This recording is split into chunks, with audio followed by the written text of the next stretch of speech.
এবার পুজোয় মামনি আর আমার জন্য কি কি শপিং করেছি সেটাই তোমাদের সাথে শেয়ার করব। সবার জন্যই কিন্তু অনেক কিছু কেনাকাটা হয়েছে, তবে আমাদের দুজনেরটাই তোমাদের সাথে শেয়ার করতেছি। এবার পুজোতে ফরিদপুরে গিয়েছিলাম শপিং করার জন্যে, আর মামনির এই ড্রেসটা আমি নকশিকাঁথা থেকে নিয়েছি।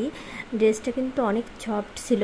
আমরা সবসময় চেষ্টা করি, আমার বাচ্চা যেহেতু ছোট, ওকে সবসময় সফট জিনিস পরানোর জন্য। তো যে ড্রেসগুলো একটু খসখস টাইপের, ওগুলো একটুও পরতে চায় না, যার জন্য এগুলোই নিতে হয়। আমার কাছে তো আমার মামনির জন্য শপিং করতে সব থেকে বেশি ভালো লাগে।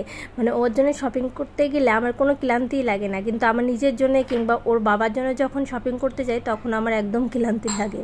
তো এইটা কিন্তু আমি পছন্দ করেছি। এই জিন্সের প্যান্টটা অনেক সুন্দর, আর এই চুড়িগুলো কিন্তু মামনি নিয়েছে, ও নিজে পছন্দ করে, এগুলো আমি আনিনি। আর এর ভেতর দেখো মালা আছে, এর ভেতর আবার আমি সবাইকে গিফট দেওয়ার জন্য, ছোট ছোট বাচ্চা আছে ওদেরকে গিফট দেওয়ার জন্য এই মালাগুলো নিয়েছি।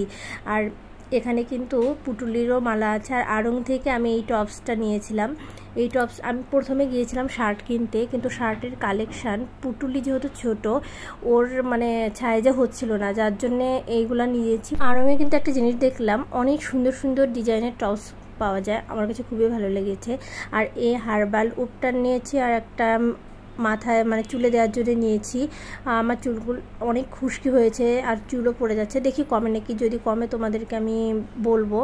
আর এই ড্রেসটা কিন্তু আমি কিনেছি, আমার কাছে তো মানে যেহেতু আমি একটা শাড়ি নিয়েছি এই জন্য সুতির ড্রেসই বেশি ভালো লাগলো।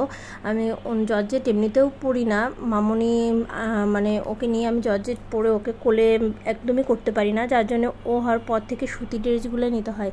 আর এইটা হলো আমার শাড়ি, আমি কিন্তু কালকে একটা ছবি দিয়েছিলাম তোমাদেরকে। আসলে শাড়ির দোকানে গেলে কোনটা যে নিব এটা আমি বুঝতেই পারি না। এখানে কিন্তু মনে হচ্ছে যে গোলাপি কালার, কিন্তু এটা কিন্তু গোলাপি কালার না। এখানেও যা আমার গোলাপির একটা মাঝামাঝি একটা কালার, আবার খয়েরিও না।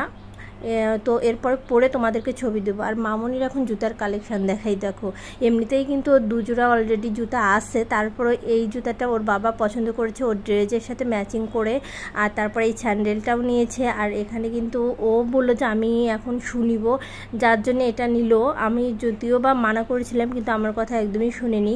বাচ্চারা তো আসলে বায়না এত ধরে, আবার সারা বছর তো আর কেনা হয় না। সত্যি কথা বলতে আমি কিন্তু আমার নিজের জন্যে শুধু পূজাতেই শপিং করতে চাই, যেহেতু আমার বাইরে খুবই কম যেতে হয়, এই জন্যে খুবই কম শপিং করা হয় আমার জন্য। আমি কিন্তু একটা জুতাও নিয়েছি, দেখেছো। আর এটা মামনি গিটারটা কিন্তু অনেক বেশি সুন্দর ছিল। এখানে কিন্তু রিংটোন বাজার। এটা আমি আমার শাশুড়ি মায়ের জন্য দুইটা পরা শাড়ি নিয়েছি সবসময় পরার জন্যে, তবে আমি অবশ্যই শাড়িগুলো পরে তারপর তোমাদেরকে ছবি দিব। আর এটা একটা ভালো শাড়ি নিয়েছি, উনি যেহেতু বয়স্ক মানুষ, উনি আসলে জর্জেট ওই কোয়ালিটির শাড়ি পরতে পারে না, এই জন্য যতটা সম্ভব সুতির ভিতরেই নেওয়ার চেষ্টা করি। এটা পুরোপুরি সুতি না, তবে একটু ভাজার আমার মনে হয়। আর এই গয়নাগুলো কিন্তু আমি নিজে বানিয়েছি, এই মালাগুলা সবাইকে গিফট করবো এই জন্যে এবার পূজায়। আমি কিন্তু আমার নিজের জন্য এখনও বানাইনি, তবে বানাবো। তবে কালকেই পূজা, কখন যে বানাবো জানি না। প্রত্যেকটার সাথেই কিন্তু কানের দুলো আছে। জিনিসগুলো তোমাদের কেমন লাগলো অবশ্যই কিন্তু ছোট্ট একটি কমেন্ট করে জানিয়ে যাবে। আমি এই বছর নতুন বানিয়েছি। আর এটা কিন্তু কেলের গয়না, এটা তো আগেই দেখেছো। এই তো ছিল এগুলা কানের দুল, আর সবাইকে গিফট করব। আর এটা মামনির চশমা, আর একটা আংটি নিয়েছি আমি। আড়ংয়ে মামনির জন্য ড্রেস কিনতে যেয়ে আমার আংটি পছন্দ হয়েছে, তবে ওখানে অনেক দাম, এই জন্য বাইরে এসে সোনার দোকান থেকে রূপার আংটিটা নিয়েছি।